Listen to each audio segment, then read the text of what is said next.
Howdy, howdy, y'all, and salute. We're going to get into Leviticus, and we're going to get into how God tells us to do our land so it can be productive.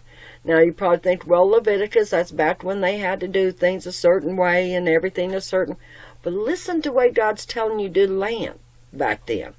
Okay? Now, yeah, we don't have to worry about not cutting our hair, the corners of our hair, and we have to do this and sacrifice that and all that kind of stuff.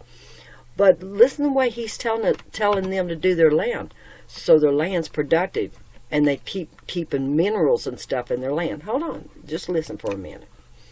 Okay, we're going to start Leviticus 19, verse 9. And when ye reap the harvest of your land, thou shalt not wholly reap the corners of the field, neither shalt thou gather the gleanings of the harvest. That's the stuff that falls off.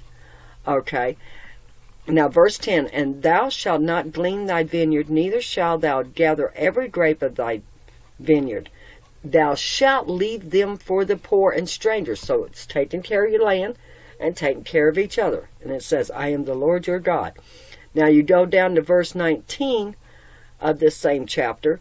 Thou shalt not sow thy field with mingled seed. Don't mix up your seeds. Don't try to make, a carrot to be a carrot onion or whatever, or an apple pear or whatever, okay?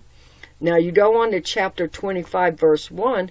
It says, 6 years you shall sow your field, and 6 years you shall prune your vineyards, and gather its fruit. But in the 7th year there shall be a Sabbath of solemn rest for your land, a Sabbath to the Lord.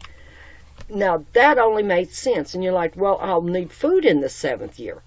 Okay, well, say you got some grapes. Okay, you got a vineyard. And the grapes fall off. All right, and you just need one thing to grape. You're not going to go and gather all those grapes. You need one. You can pick it up and use it. Okay? But if you're smart and you do canning, guys... And we have that technology now. Sorry, my voice is leaving me for some reason. You have that technology. You just can it up. You can double on the 6th year. You can double. Okay, like back in Joseph's day where he told the Pharaoh to, put so much back for that 7 years of plenty, and then they would have food for 7 years when they had the famine. Well, same thing with that. 6 years, instead of canning like 3 jars of apples, you can 6. Okay, so that's very simple and easy to know. Forgive me. All right, so read some of that and look how the Lord does things. And you might be a little more successful with your gardening if you let the land rest and let it get its minerals back in. Let it go a little wild one year. All right, love y'all.